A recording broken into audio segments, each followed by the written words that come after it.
Radio à fond dans son cabriolet, Sébastien Van Kuik, un Hollandais de 27 ans, ne passe pas inaperçu dans les rues de Barcelone.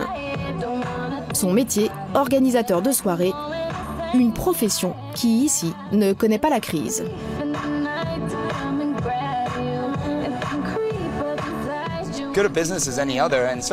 Ce business est plus profitable que n'importe quel autre, surtout dans cette ville. Les marges sont très élevées et comme Barcelone est une ville de fête, le marché est énorme.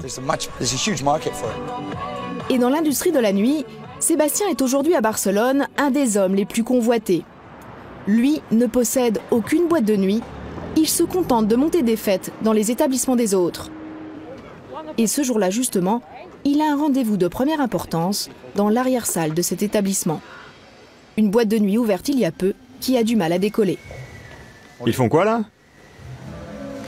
Ils refont le sol. Sébastien et son associé Mickey ont été appelés à la rescousse par le directeur pour ramener du monde. C'est Francesco en short vert. Ça va mon grand? Les deux organisateurs de soirée vont faire un rapide tour du propriétaire et tout de suite, ils vont voir ce qui cloche. Premier problème, l'éclairage, complètement à revoir au-dessus du carré VIP. Il faudrait une lampe qui baigne la table, pas ce projecteur qui arrose un peu n'importe où. Juste une lampe sur la table. La lumière est essentielle car pour faire venir du monde, il faut pouvoir afficher des people bien en vue. Il y a 2 semaines, il y avait un footballeur connu ici. Personne ne le voyait dans l'obscurité. Autre détail, les tables ne sont pas adaptées. C'est sûr, faut pas être grand. Difficile de se mettre à l'aise autour d'une bonne bouteille de champagne. Regarde, on se touche là, il n'y a plus qu'à jouer aux cartes. Et surtout, Sébastien va proposer une astuce au patron pour faire venir du monde. Il va mettre en valeur un recoin inutilisé jusque-là. On va mettre une gogo danseuse ici et on va lui envoyer de l'air par en dessous avec un ventilateur. Comme ça se verra de la promenade. Avec ça, on va attirer des clients. En passant devant, ils auront plus envie de venir ici que chez les concurrents pour voir ce truc spectaculaire. Le propriétaire de la discothèque n'a pas le choix. Il va devoir radicalement changer les lieux, sinon il risque rapidement de sombrer dans l'anonymat. Les clubs ont pris l'habitude de rénover tous les 2 ans, de refaire tout à neuf. Si t'es pas au top, t'es mort. Voilà donc pourquoi Mickey et Sébastien ont été recrutés. Dans 3 jours, une soirée a lieu ici, il faut remplir le club et il n'y a pas de temps à perdre. Pour y arriver, ils vont utiliser leur technique habituelle.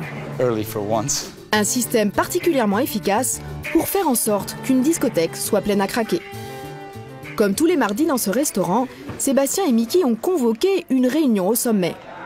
Autour de la table, une demi-douzaine d'étudiants, on les appelle des rabatteurs. C'est à celui qui ramènera le plus de clients dans les discothèques. Pour commencer, Sébastien leur met la pression en annonçant les résultats des soirées du mois dernier. Ludo, 520 clients. Isaac, 3000 clients.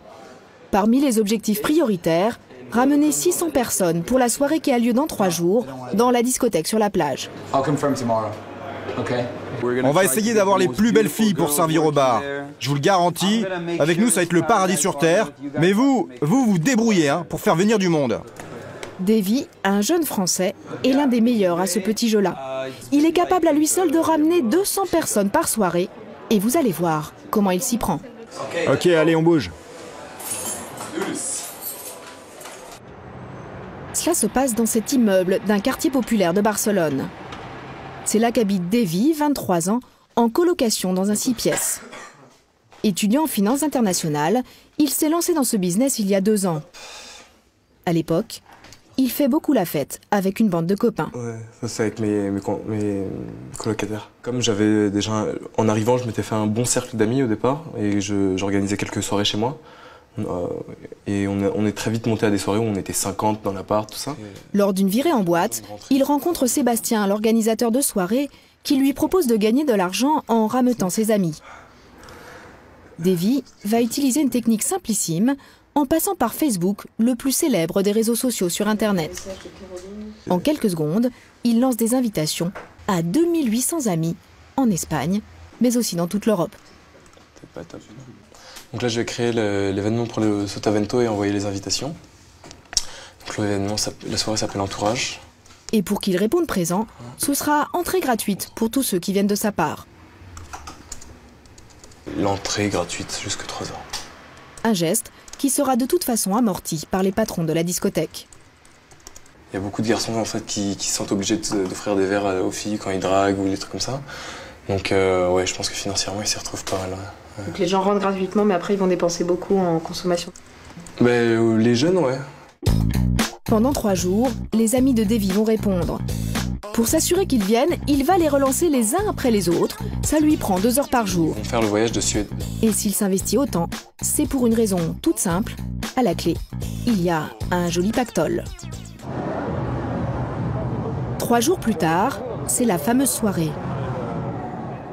Davy, le rabatteur, est posté devant la boîte de nuit pour faire rentrer ses amis invités via Internet.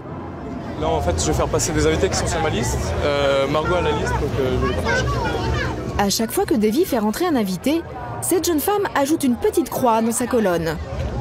Régulièrement, le rabatteur veut savoir où il en est. Tu peux me donner un chiffre, une estimation de combien de personnes sur ma liste, genre d'identité. Et là, ça se présente plutôt bien. C'est là. Vous êtes combien? On est 6. 70 invités déjà, et au fil des minutes, le compteur tourne. Une très bonne nouvelle pour Davy, car il est en train de gagner de l'argent. Chaque invité qui arrive, c'est 2 € qui tombent dans sa poche. Il est 3 heures du matin, à l'intérieur la fête bat son plein, et manifestement, Davy a très bien travaillé. C'est Sébastien, l'organisateur de la soirée, qui va payer le jeune homme. Il a fait les comptes. C'est Davy le meilleur, comme d'hab. Il a ramené probablement 150, 200 personnes. Et les autres rabatteurs? À peu près 50 chacun. En faisant travailler ces 7 rabatteurs, Sébastien, l'organisateur de la soirée, a réussi à ramener 600 personnes ce soir-là dans la boîte de nuit. Une excellente affaire pour tout le monde, et surtout pour Davy.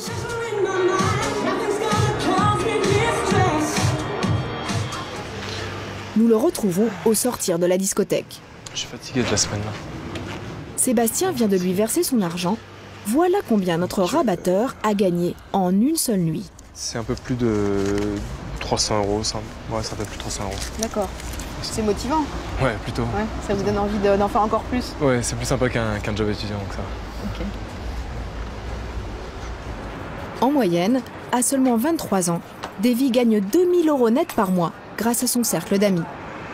Mais à Barcelone, il ne joue pas encore dans la cour des grands. Il y en a qui s'en sortent encore mieux. Au petit matin, Sébastien et Mickey, les organisateurs de la soirée de la veille, font leur compte. Dans ces enveloppes, la recette des 4 dernières soirées. Ça, c'est la dernière semaine. À chaque soirée qui fait le plein, Sébastien et Mickey touchent leur part et ça peut chiffrer très vite. Sur la recette totale que la discothèque a fait en une nuit, on se prend 15%. Ça fait combien? Ça, c'est la dernière qu'on a faite. Là, ça nous fait 3112 €. À l'intérieur, des liasses d'argent liquide en grosses coupures. Tout compte fait, une fois les charges déduites, à 27 et 25 ans, Sébastien et Mickey gagnent chacun la coquette somme de 10 000 € net par mois. Tu vois, c'est un business d'ambitieux. Si t'es pas ambitieux ici, tu passes le balai dans les boîtes. Bien évidemment, ces 2 professionnels de la nuit affirment déclarer l'intégralité de leurs revenus au centime près à l'administration fiscale. Vous déclarez tout? Ça? Bah oui, on déclare tout. De l'argent gagné rapidement. Voilà le gros avantage de cette industrie de la fête.